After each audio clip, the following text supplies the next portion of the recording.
¿cómo puede ser que haya aumentado mi popularidad? ¿Cómo puede ser que haya aumentado mi intención de voto?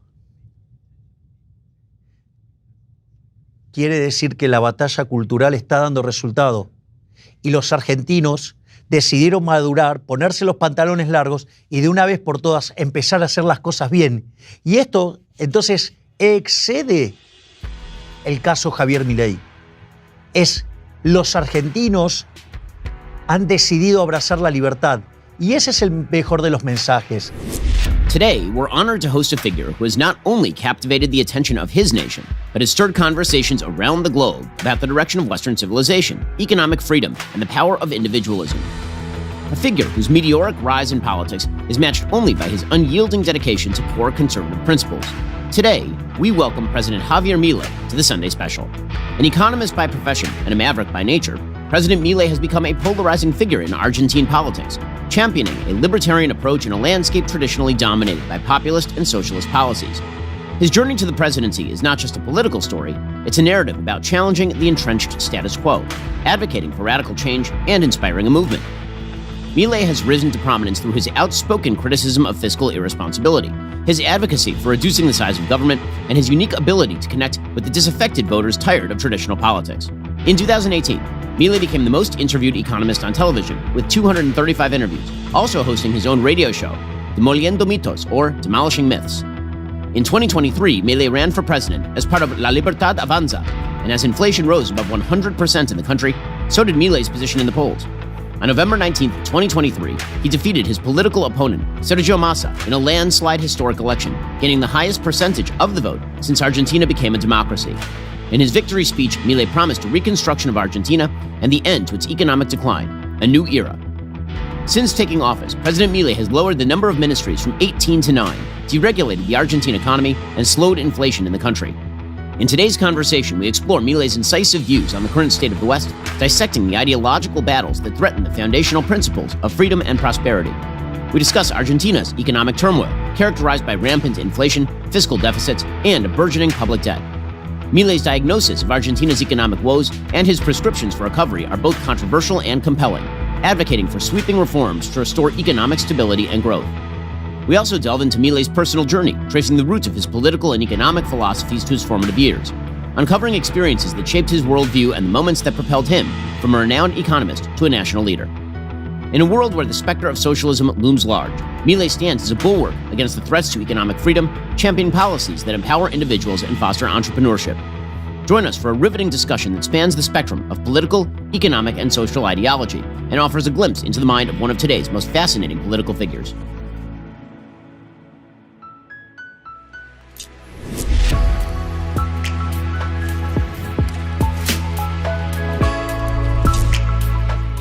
Presidente Milei, es un honor conocerlo y quisiera comenzar preguntándole cómo toma medidas tan audaces económicamente. Para gente que no sabe nada sobre Argentina, ¿cuál fue la situación que llevó a su elección y cómo le da la libertad para hacer? Bueno, en principio nosotros cuando llegamos heredemos la peor herencia que recibió un gobierno en toda la historia argentina. En ese sentido, por ejemplo, cuando un país tiene déficits gemelos por 4 puntos del PBI, es una alerta amarilla, 8 es una alerta roja. Nosotros recibimos 17 puntos del PBI.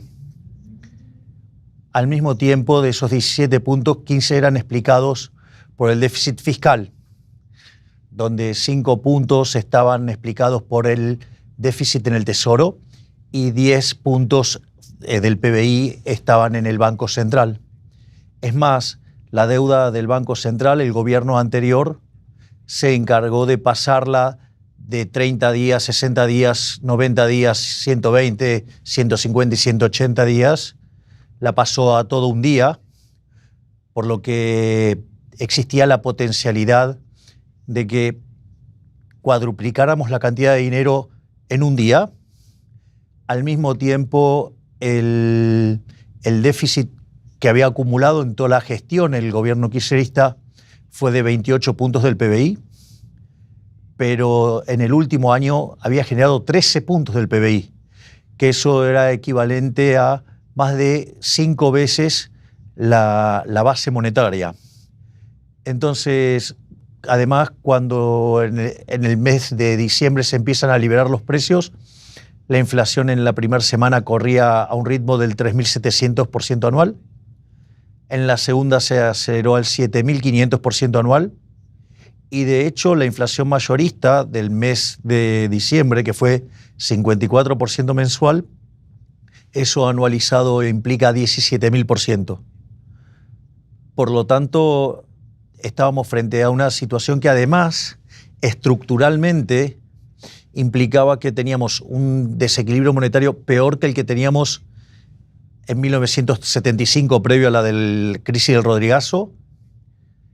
Teníamos una situación del Banco Central mucho peor que la de 1989, previo a la hiperinflación de Alfonsín. Y lo que tiene que ver con los indicadores sociales estaban en peores niveles que el 2001. Es decir, era la suma de todos los males todos juntos. Y entonces era evidente que Argentina tenía que hacer un ajuste. Y la realidad es que la única forma de hacer un ajuste sin financiamiento era que tenía que ser de shock. Y ese shock tenía que ser tremendamente abrupto por esta constelación de desequilibrios, porque de hecho, si hubiera estallado la crisis, hoy estaríamos hablando no solo de una hiperinflación, sino que estaríamos hablando de 95% de pobres y probablemente de 50 o 60% de indigentes. En ese contexto no había alternativa a hacer el ajuste. En ese sentido, nosotros anunciamos un programa de déficit cero, o sea, un ajuste, digamos, para que se dejara de tener déficit fiscal y que se cortara la emisión de lo que tenía que ver con el fisco. Por otro lado, iniciamos un proceso de saneamiento del balance del Banco Central para bajar esos 10 puntos del PBI de déficit que generaba el Banco Central, y al mismo tiempo, como había una brecha cambiaria del 200%, hicimos una corrección cambiaria para tratar de eliminar la brecha. En ese sentido, nosotros esperábamos que el déficit cero lo alcanzáramos a lo largo del 2024. De hecho, todos los analistas decían que eso era imposible, que no era posible hacerlo, y nosotros básicamente lo hicimos en un mes.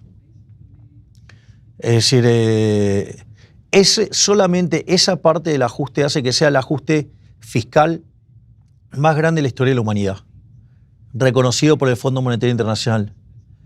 Pero también llevamos a cabo el ajuste en el balance del Banco Central. Hoy el déficit cuasi fiscal de 10 puntos del PBI fue bajado a 4 puntos del PBI. Es decir, que nosotros en el lapso de 3 meses hicimos un ajuste por el equivalente de 12 puntos del PBI.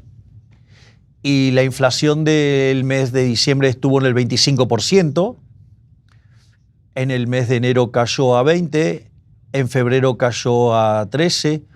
Se espera que en lo que es marzo, siendo un mes muy complicado, esté en torno al 10,5% y la núcleo ya dentro de un dígito.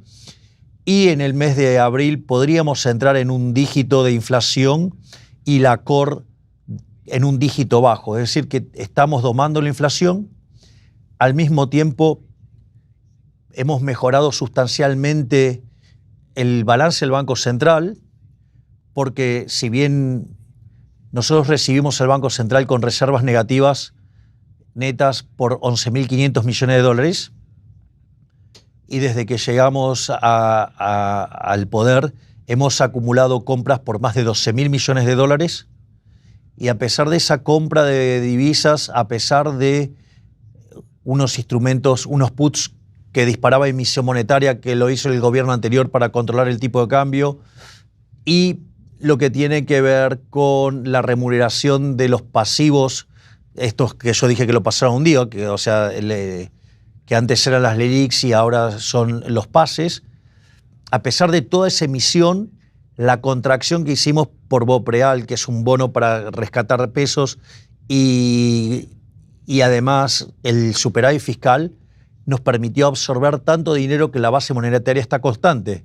Entonces, mejoramos el activo del Banco Central sin incrementar el pasivo del Banco Central.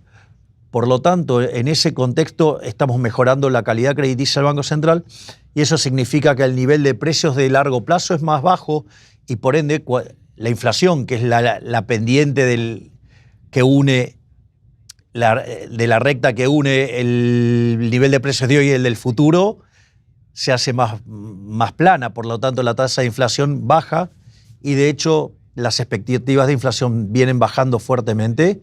Y no solo eso, sino que además, es más, usted lo puede ver, muchos bancos de inversión que cuando nosotros llegamos al gobierno, para el año que viene esperaban inflaciones del torno del 250%, ahora están hablando de 30%. Por lo tanto, efectivamente el programa está funcionando. Y otra cosa más importante, que es la brecha cambiaria desapareció y la curva de futuros del dólar está alineada con la política monetaria que tiene diseñada el Banco Central. Por lo tanto, digamos, estamos muy optimistas. Obviamente que un ajuste de estas características tiene impactos sobre la actividad económica y nosotros eso lo sabemos, pero la buena noticia es que, por ejemplo, el sector de minería ya está creciendo, oil and gas está creciendo, el sector agropecuario, el campo está creciendo y otros sectores están empezando a recortar fuertemente la tasa de caída y se está observando el comportamiento de una V corta. Y esto es importante porque nosotros creíamos que esto iba a pasar ya entrada la segunda parte del año y empezó a pasar ahora. Y después hay cosas muy interesantes, porque si bien el 75% de los argentinos reconocen que están peor, hoy, fíjese, cuando nosotros iniciamos la gestión, solamente el 20% creía que íbamos a estar mejor a lo largo del año. En enero ese número saltó a 30%, en febrero saltó a 40%, y hoy está en 50%. Es decir, la mitad de los argentinos creen que estamos para salir. Cuando usted le pregunta por la inflación, el 70% de los argentinos está convencidos que vamos a erradicar la inflación. Y además, cuando usted en una nube de palabras agrupa el sentimiento espontáneo de los argentinos, la palabra más importante es esperanza. Y eso, digamos, tiene dos consecuencias directas. Una es que mi imagen es la misma que yo tenía cuando asumí, que es el mejor momento que tiene un presidente. Y por otra parte, si hoy fuéramos a una segunda vuelta como la que tuvimos el año pasado, hoy ganaríamos 58-42, pero es importante que de esos 58 puntos nos votarían de manera segura hoy 48% en la primera vuelta. Es decir, que aún con el voto duro lo hemos incrementado 60% y podríamos ganar en primera vuelta porque la persona con más intención de votos luego de nosotros es Cristina Fernández de Kirchner con 20. Y tampoco uno podría decir que los 10 extra que consigue en la segunda vuelta va a sacar 0. Si sacara la mitad, quiere decir que estaríamos sacando 53% de los votos. Y esto es lo más importante desde mi punto de vista, y creo que tú, Ben, lo vas a valorar de manera. Frente a semejante ajuste, ¿cómo puede ser que haya aumentado mi popularidad? ¿Cómo puede ser que haya aumentado mi intención de voto? Quiere decir que la batalla cultural está dando resultado. Y los argentinos decidieron madurar, ponerse los pantalones largos y de una vez por todas empezar a hacer las cosas bien. Y esto, entonces, excede el caso Javier Milei. Los argentinos han decidido abrazar la libertad. Y ese es el mejor de los mensajes. Y eso es lo que a nosotros nos permite seguir avanzando Porque nosotros sabemos que el camino desde el punto A al punto B no iba a ser una línea recta sin inconvenientes. Pero lo importante es que nosotros tenemos claro a dónde queremos llegar. Entonces, por ejemplo, a mí me pueden me pueden aprobar o no el Congreso las reformas. Pero si no me las aprueban ahora, pienso enviarlas a partir del 2025 con una mejor composición del Congreso. Y entonces, no solo que voy a terminar de completar las 1000 reformas que ya envié, sino que voy a enviar las 3000 que tengo pendientes. We'll get to more on this in a moment. First, there's nothing like sitting behind home plate at a baseball game. When you want the best tickets at any sporting event or concert, you have to act quickly or somebody else will get it instead. It's like if you're hiring for your business. You want to find the most talented people for your open roles before the competition scoops them up. The best way to do that is with ZipRecruiter. ZipRecruiter helps you find qualified candidates fast. And right now, you can try it for free at ZipRecruiter.com/BenGuest. Immediately after you post your job, ZipRecruiter's smart technology shows you qualified people for that role. Amp up your hiring performance with ZipRecruiter and find the best talent fast. See why 4 out of 5 employers who post on ZipRecruiter get a quality candidate within day one. Just head on over to ZipRecruiter.com/BenGuest. Try it for free. Again, that's ZipRecruiter.com/BenGuest. ZipRecruiter is indeed the smartest way to hire. We've been using it here at Daily Wire for literally years. You should try it right now. It'll make your business better. Go check them out right now at ZipRecruiter.com/BenGuest. Again, that's ZipRecruiter.com/BenGuest and try it for free. Es fascinante porque usted está haciendo todas estas cosas tan audaces y la gente en Occidente, especialmente del lado de la izquierda, se confunde con esto porque lo ven como algo que es anatema. Incluso hay gente de la derecha que no entiende la audacia de lo que usted está haciendo, pero justamente la base de su campaña, capitalismo, libertad, propiedad privada y libertad, todo esto era un componente central del Occidente. ¿Qué ejemplo debería ser Argentina para el resto del Occidente como para mostrarle en dónde se equivocó el resto del Occidente, más generalmente? Nosotros, en ese sentido, creemos que lo más importante fue la batalla cultural previa. Nosotros, a ver, todas estas ideas que el mundo está abrazando en los últimos años y esta corrección política que no es ni más ni menos que abrazar ideas socialistas, o sea, porque son socialismos de distintos pelajes. Entonces, en ese sentido, uno lo que tiene que encontrar es que darse cuenta, Argentina aplicó todas esas cosas. La estupidez de la justicia social, Argentina es un ejemplo emblemático de la justicia social y del daño que causa la justicia social.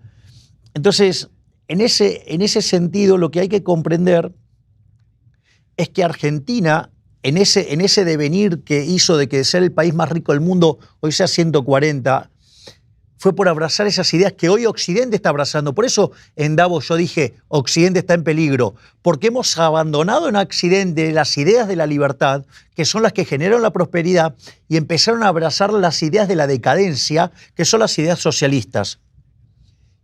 Y en ese sentido, lo que sucedió en Argentina es que estaba súper impregnado, porque esto ya, digamos, o sea, Gramsci te había funcionado a la perfección en Argentina, está metido en la educación, está metido en la cultura, ¿sí? Está metido en la política, está metido en todos lados el socialismo, está en los medios, y entonces, por eso es tan importante el rol que han tenido los jóvenes en todo este proceso. Porque los jóvenes son naturalmente rebeldes contra el statu quo. Y en ese sentido, los jóvenes, digamos, al estar expuestos frente a tanto socialismo, la respuesta natural era ser liberal. Ese es el primer punto. El segundo punto, al ser jóvenes, tenían mucho menos tiempo de exposición al lavado de cerebro de la educación pública. Por otra parte, otra cosa que ocurría es que, como tienen acceso a las redes sociales, una de las cosas que yo hacía cuando salía en televisión, y sigo haciéndolo hoy, es citar mis autores de referencia. Y eso lo que hacía es que los jóvenes fueran a chequear esos autores. Entonces, entre YouTube y Google y demás buscadores, o sea, y esos lugares donde se pueden bajar los libros, eso lo que generó es que hubo una explosión de conocimiento. De hecho, nuestro máximo referente de la libertad en la historia argentina, el doctor Alberto Venegas Lynch hijo, también que lo suelo definir como el prócer, él decía, la gran diferencia entre este movimiento y el de los fines de los 80 es que esta vez los jóvenes estaban muy formados. De hecho, nosotros íbamos y hacíamos lo que nosotros llamamos los recitales, que serían como actos políticos, pero con formato parecido a los Rolling Stones. Digo, es porque como a mí me gustan los Rolling Stones, si a mí me hubiera gustado ser como Mick Jagger, entonces lo hago, pero lo hago desde la política. No lo logré cantando porque soy muy malo, pero lo logré desde la política. Y una de las cosas maravillosas es que hay stands, como los recitales, con remeras, con distintos obsequios, con distintas cosas. Y hay stands con libros. Y es más, la doctora Bullrich, que fue parte de la contienda electoral, ella en Juntos por el Cambio, y que yo estoy orgulloso de que hoy sea parte de mi gabinete de ministros, porque es mi ministra de Seguridad, y está haciendo un trabajo verdaderamente formidable. Es más, igual que nuestro ministro de Defensa, el doctor Petri, digo, porque fueron la fórmula alternativa del cambio, pero los argentinos eligieron un cambio mucho más radical, más profundo, más agresivo, que era el que representábamos nosotros. Y hay algo que es muy interesante, porque en un momento la doctora Bullrich dijo algo brillante, dice, deberían prestar más atención a lo que está haciendo Milei, porque no es normal que un político le esté hablando a 20.000, 30.000 personas sobre Hayek. Entonces, evidentemente, algo estaba pasando. Yo me acuerdo que en el lanzamiento ya directamente abierto a la carrera presidencial en la provincia de Mendoza, yo me puse a explicar la dolarización. Y nada, yo digo, de las tantas materias que he dado, una de las que he dado era teoría monetaria. O sea, yo soy especialista en crecimiento económico con y sin dinero. Así que puedo dar clases de crecimiento, puedo dar clases de dinero o crecimiento con y sin dinero. Y uno de los problemas complejos que he tenido que explicar en mis cursos de teoría monetaria es el problema del ancla nominal. Que de hecho la gran mayoría de los economistas no lo entienden bien. Y en ese sentido, yo estaba en Mendoza frente a 20.000 personas y en un momento estoy explicando el ancla nominal frente a 20.000 personas. Y cuando tomé conciencia dije, no, esto no puede estar pasando. En mi cabeza decía, estoy dando una clase de ancla nominal frente a 20.000 personas. Entonces, eso también fue muy fuerte. Y después, como todo, tú debes saberlo, Ben, que los chinos tienen un símbolo que crisis significa también oportunidad. Y eso fue lo que pasó con la pandemia, porque eso llevó no solo a una revalorización de la libertad, por lo que nosotros teníamos las ideas, el mensaje, justo en el momento justo, sino que además ahí hay un gran trabajo que hicieron los jóvenes en sus casas, porque ellos comenzaron a evangelizar a sus padres y a sus abuelos. Entonces, ¿qué es lo que pasa? Cuando vos no te gusta lo que ves en televisión, tenés el control remoto y lo cambiás. Ahora, cuando tus hijos empiezan a decirte Milei, Milei, Milei, una vez no lo escuchabas, 2 veces, no, pero no tenés control remoto para tus hijos. Así que tarde o temprano lograron que sus padres me escuchen y esto es lo que ha permitido explicar este éxito. Pero lo que hay que entender es que esto no hubiera sido posible si no se hubiera dado la batalla cultural. Yo cuando empecé a dar las charlas, había entre 10 y 15 personas. We'll get to more on this in just a moment. First, you want to know what's stupid? Putting a ejector seat on a helicopter. You know what else is stupid? Not having life insurance, which you might need if you actually put an ejector seat on a helicopter. Getting life insurance will give you peace of mind knowing if something were to happen to you, your family could cover expenses while they get back on their feet. Policy Genius has licensed award-winning agents and technology that make it easy to compare life insurance quotes from America's top insurers in just a few clicks to find that lowest price. Their team of licensed experts is on hand to help you through the process. Even if you already have a life insurance policy through work, it might not offer enough protection for your family's needs. It might not follow you if you leave your job. With Policy Genius, you can find life insurance policies starting at just $292 per year for $1 million in coverage. Some options offer same-day approval and avoid those unnecessary medical exams. Policy Genius works for you, not the insurance companies, which means they don't have an incentive to recommend one insurer over another. So save time and money. Provide your family with the financial safety net they need in case, God forbid, you happen to PLOTS. Use Policy Genius. Head on over to policygenius.com/Shapiro. Get your free life insurance quote. See how much you could save. That's policygenius.com/Shapiro.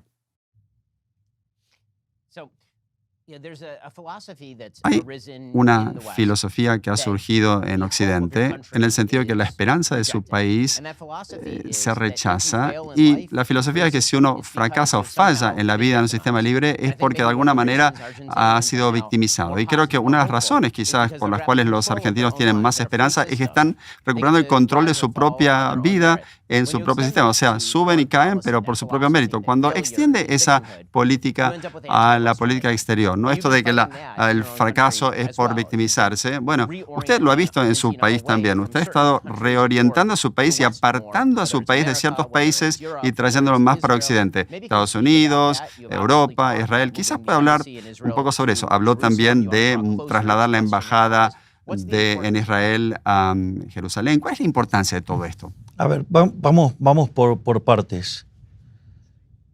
Porque si tú te fijas en lo que yo te dije al inicio, Ben, te dijo, los argentinos maduraron, los argentinos se pusieron los pantalones largos. Bueno, eso quiere decir que entendieron que la culpa de lo que nos pasa no podemos estar cargándola sobre el resto, ni cargarla en Estados Unidos, ni cargarla en Europa, ni cargarla, digamos, en el Fondo Monetario o en nada. De hecho, uno de los elementos que yo levanté durante la campaña tiene que ver con el hecho de que dije que, a diferencia de los restantes políticos, cuando llegan las elecciones, el político tradicional te pide el voto para que le des el poder de controlar tu vida. Es decir, te trata como a un niño, te trata hasta peor que un adolescente. Y en ese sentido, lo que nosotros decíamos es, nosotros no queremos hacer eso. Cuando nosotros pedimos el voto, es para devolverte la libertad y que vos seas el arquitecto de tu propio destino. Eso, digo, por la primera parte del argumento que has levantado en torno a esta actitud, digamos, de los argentinos y cómo ha ido cambiando. En ese sentido, nosotros hemos decidido abrazar los valores de Occidente. Y abrazar las ideas de Occidente es abrazar las ideas de los padres fundadores de Estados Unidos. Es decir, que de hecho la Constitución de Estados Unidos tiene mucho que ver con la Constitución original de Argentina de Juan Bautista Alberdi del año 1853, que de hecho cuando se puso en marcha en 1860, Argentina, de ser un país de bárbaros, en 35 años se convirtió en la primer potencia mundial. Entonces, volver a abrazar los valores de Occidente es un elemento fundamental para volver a ser un país desarrollado. De hecho, nosotros las 1000 reformas que enviamos en el primer mes, si todas quedaran vigentes, Argentina pasaría a mejorar 90 puestos en el ranking de libertad económica. Y Argentina podría parecerse a Alemania en un lapso de 20 años. Y si te fijas lo que dije hace un rato, dije, bueno, pero esas son 1000 reformas, todavía tenemos 3000 más. De hecho, nosotros lo que estamos buscando es parecernos a Irlanda. Irlanda, de ser el país más miserable de Europa, en un lapso de 30, 40 años, hoy, digamos, tiene un PBI per cápita que es 50% superior al que tiene Estados Unidos. Ese es el modelo. Eso es lo que nosotros queremos hacer. Y eso implica abrazar las ideas de la libertad. Y las ideas de la libertad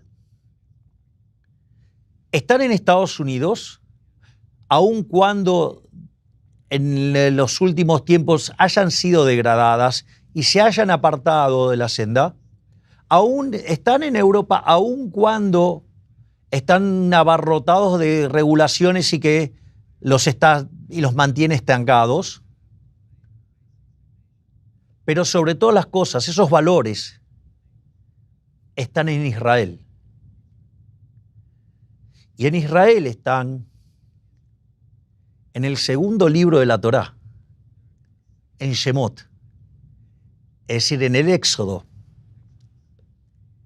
Y sin lugar a dudas, el máximo héroe de la libertad de todos los tiempos es Moisés. Entonces, por eso es tan importante entender el vínculo de la libertad con Israel. Es fundamental. Porque es un pueblo que además ha logrado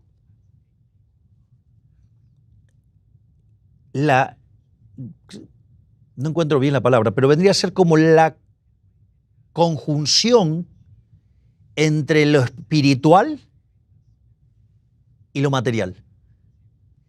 Y esa armonía espiritual-material genera progreso. Yo, cuando daba mis charlas antes de entrar en política, en el último tiempo hablaba de la superioridad moral del capitalismo. Yo originalmente creía que el socialismo era como una suerte de enfermedad mental. O sea, que tenían algún problema en el entendimiento o algo, porque habiendo sido derrotados en la teoría y habiendo sido derrotados en la evidencia empírica, porque donde se aplicó el socialismo en formato puro fue un fracaso en lo económico, en lo social, en lo cultural, y además se asesinaron a 150 millones de seres humanos, no me entraba en la cabeza cómo podía ser que había gente que adhiriera a esas ideas asesinas y empobrecedoras.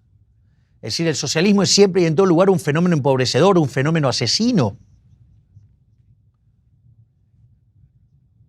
Y entonces yo seguí desarrollando esto, y la respuesta a mí me la dio la teoría económica, y tiene que ver con la teoría del valor.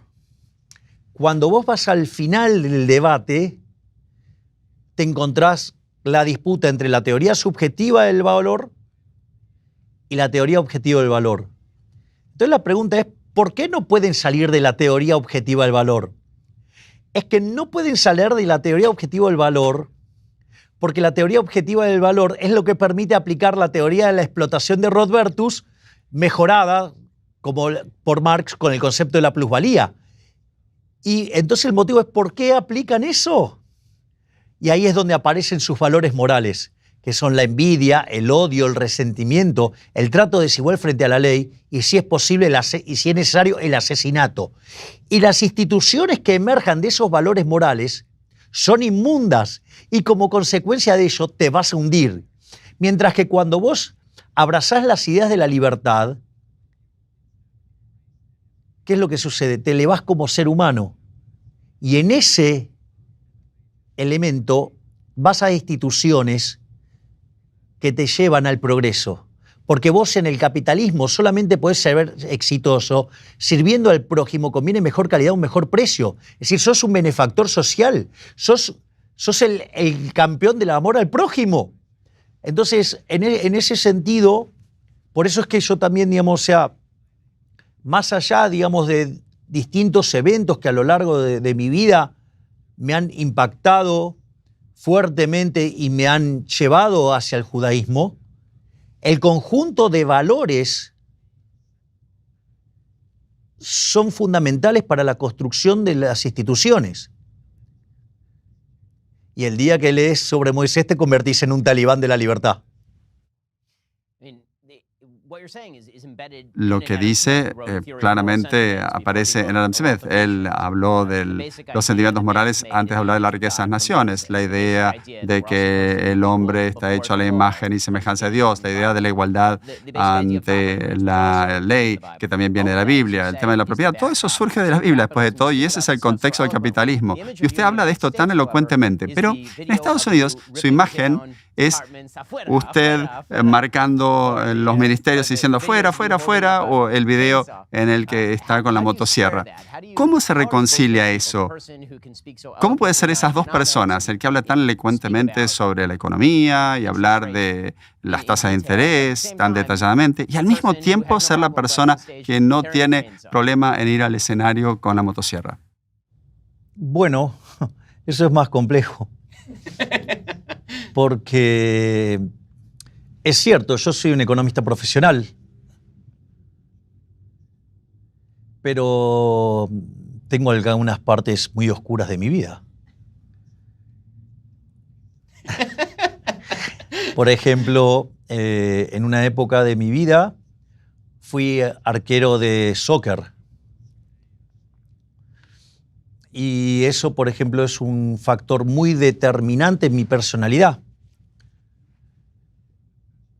Por ejemplo, de los 11 jugadores del equipo, es el único que puede jugar con las manos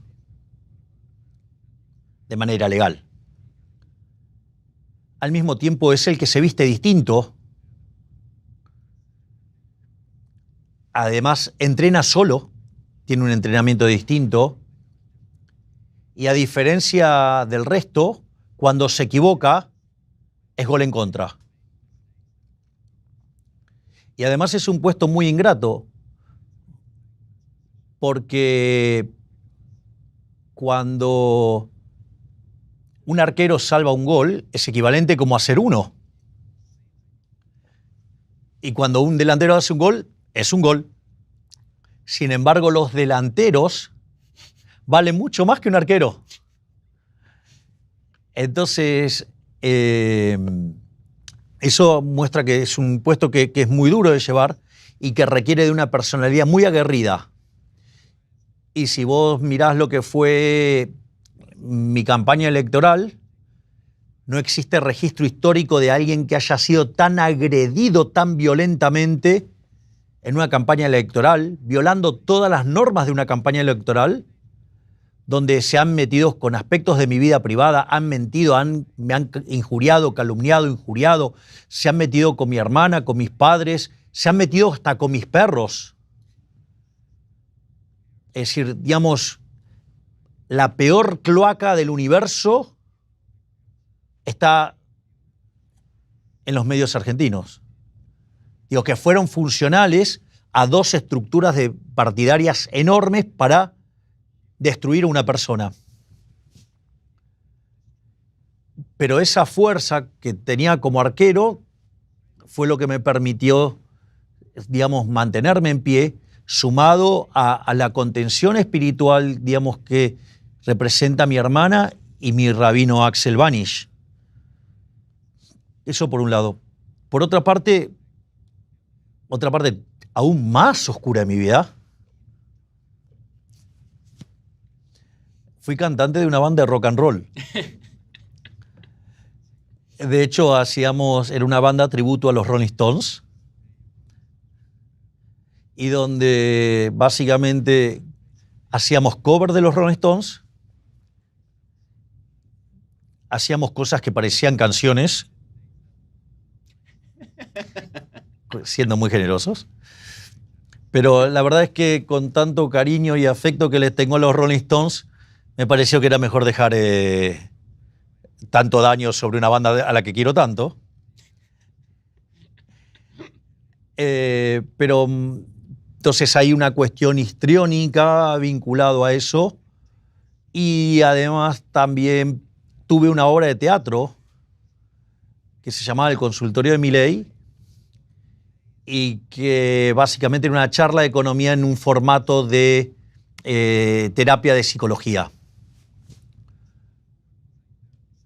Y yo creo que toda esa conjunción de elementos en una determinada situación del país permitió que alguien con mis características se volviera popular. De hecho, si tú repasas mis conferencias antes de ingresar a la política, yo entraba como si fuera en un recital de rock and roll y era muy interesante porque yo arrancaba dando las gracias diciendo muchas gracias por tanto error tipo 2. Porque el error tipo 1 es cuando haces todo bien y te sale mal, y el error tipo 2 es cuando haces todo mal y te sale bien. Entonces, ser economista no es muy popular, ser un economista matemático muchísimo menos, especialista en temas de crecimiento económico, mucho menos en un país que estaba enfermo de keynesianismo, y además liberal en un país de izquierda. Por lo tanto, por definición, la gente debería odiarme. Bueno, el error es tan grande que me convirtió en presidente. We'll get to more on this in just one moment. First, let's be real. There's some people who pretend that cauliflower crust pizza is like actual pizza. It is not. That's nonsense. I'm not going to eat that. So that means I'm not getting enough veggies. Well, good news, Balance of Nature fruits and veggies is there. Balance of Nature fruits and veggies is the most convenient way to ensure you get your daily intake of fruits and veggies. Balance of Nature uses an advanced cold vacuum process that encapsulates fruits and veggies into whole food supplements without sacrificing those natural antioxidants. The capsules are completely void of additives, fillers, extracts, synthetic pesticides, or added sugar. The only thing in Balance of Nature's fruit and veggie capsules, fruits and veggies. You need nutrients to function at your best each and every day. Balance of Nature will help you do just that. I've been traveling a lot recently, pretty busy. I used to get sick from that sort of stuff. Balance of Nature helps me out. Go to balanceofnature.com, use promo code Shapiro, get 35% off your first set of fruits and veggies, plus an additional $10 off every additional set that you buy. That's balanceofnature.com, promo code Shapiro. Again, balanceofnature.com, promo code Shapiro. Get 35% off that first set. ¿Cómo fue esto de pasar del mundo de los medios y los paneles al mundo de la política? Yo, por supuesto, estoy en Estados Unidos, hablo con legisladores todos los tiempos, hablando de lo que es decir las cosas que uno quiere decir realmente y después en el mundo de la política que uno tiene que decir las cosas que puede decir. ¿Ha sido muy difícil la transición de, por ejemplo, comentarios en paneles a presidente? Nada. De hecho, porque así como yo iba a los paneles, seguía dando clases en la universidad y daba conferencias en teatros ya muy grandes. Y con mi hermana íbamos notando que nos íbamos haciendo más populares, porque no solo llenábamos teatros muy grandes en Argentina, sino también lo hacíamos en el exterior. Entonces la batalla cultural estaba funcionando muy bien y en realidad los medios de televisión eran una forma de hacer publicidad a mi trabajo y eso me permitía generar más conferencias y ganar más dinero. Pero cuando llegó al poder Alberto Fernández, dentro de sus asesores, alguien que hoy es diputado, que se llama Leandro Santoro, iba por los medios pidiendo que se me censurara. Y de hecho empezó a haber una censura sobre los liberales, los dejaron de invitar a los programas, y de haber 20 liberales dando vueltas por los medios de comunicación, el número se achicó sustancialmente, creo que con suerte quedamos 5, pero es como una exageración, y lo único que a mí me sostenía era el rating. Es decir, que la gente me acompañaba con el rating. Y cuando vimos cómo la censura se estaba haciendo muy profunda, nosotros con mi hermana consideramos que eso podía estar afectando nuestra capacidad de generar ingresos. Y entonces, frente a esa situación, dijimos, bueno, a esta gente hay que disputarles donde les duele. Y ahí decidimos meternos en política, que también fue muy complicado, porque primero dijeron que no podíamos armar partido, y lo hicimos.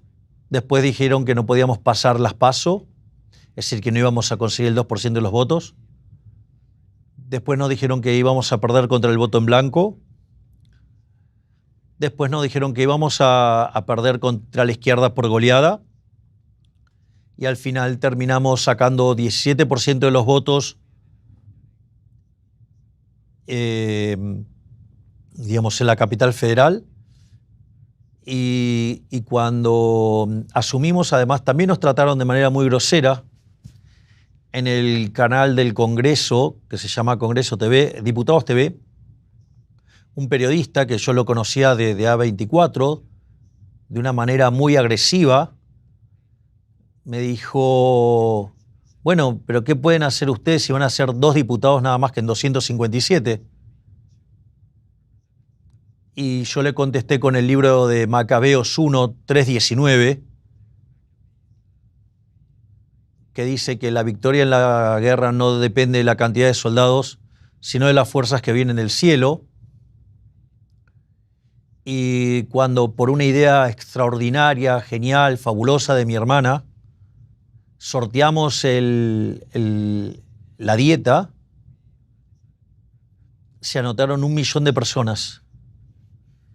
Y hicimos un acto en Mar del Plata y fueron más de 10.000 personas. Y después fuimos a Rosario y fueron 15.000 personas.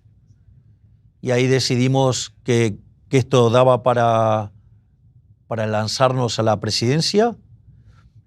Y efectivamente lo hicimos y hemos llegado a tener presentaciones. Yo creo que la de Córdoba, la de Rosario superó ampliamente las 100.000 personas y probablemente la de Córdoba superó las 200.000 personas y terminamos ganando contra todo pronóstico por 12 puntos de diferencia.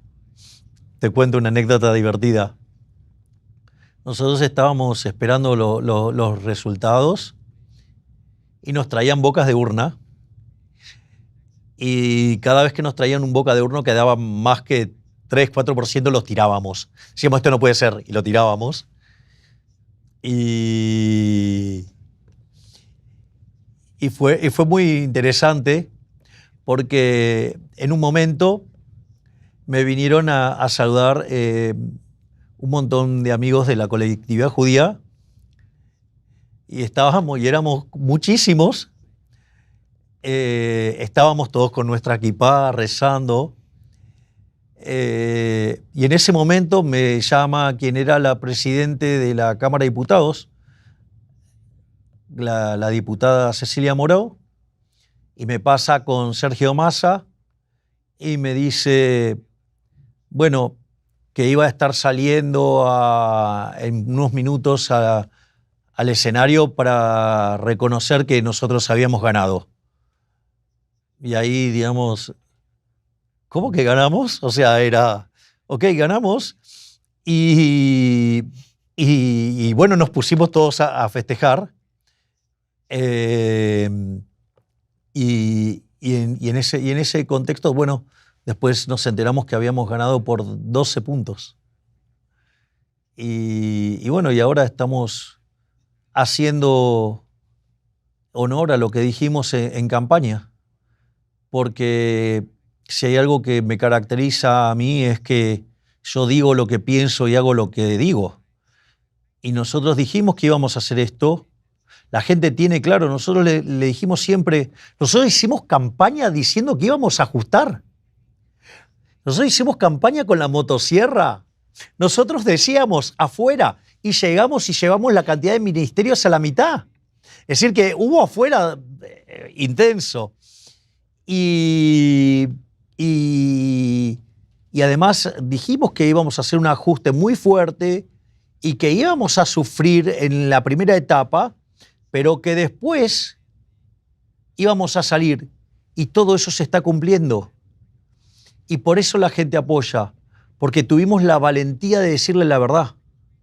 Y por eso está desorientada la casta política.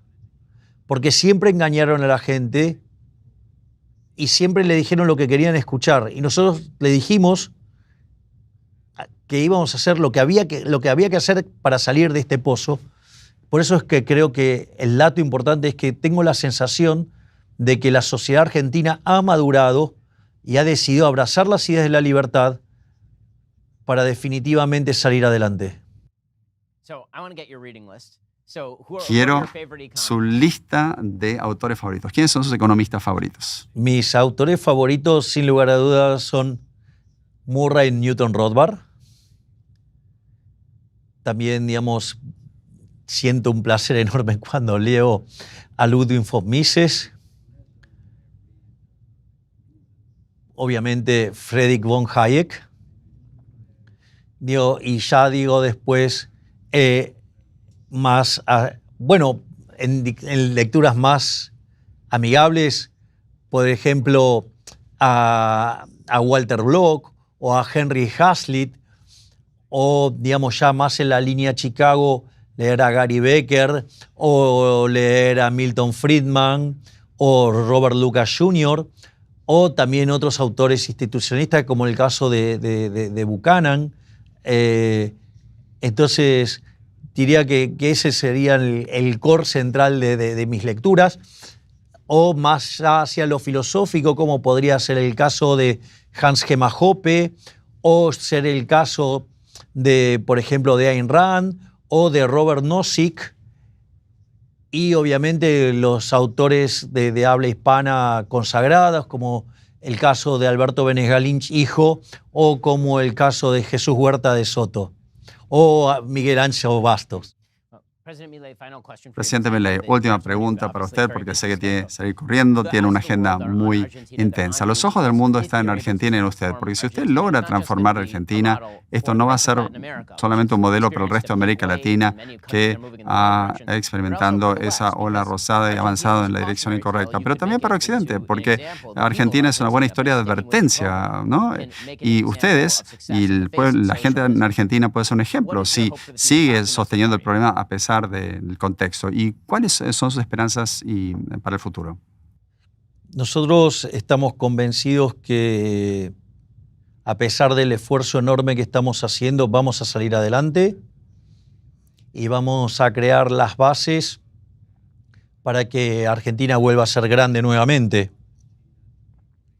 Y nosotros creemos que eso va a ser una muy importante elección para abandonar las ideas socialistas, o si tú prefieres, estatistas. Para mí son lo mismo. O sea, los estatistas son socialistas de distinto pelaje. Pero yo creo que el caso de Argentina es un caso de estudio, porque si nosotros, frente a una situación tan decadente, logramos revertir esa decadencia abrazando las ideas de la libertad y volvemos a progresar, no solo habremos mejorado la vida de los argentinos, sino que habremos mejorado la vida de toda la humanidad. Y eso es un desafío enorme y por el cual vale la pena seguir peleando hasta la última gota de sangre. Presidente Milei, realmente un honor contar con su presencia. Muchas gracias por este tiempo y, por supuesto, esperamos realmente todo lo mejor para usted. Muchas gracias. Ha sido verdaderamente un placer para mí, Ben. Muchísimas gracias por esta entrevista. Gracias.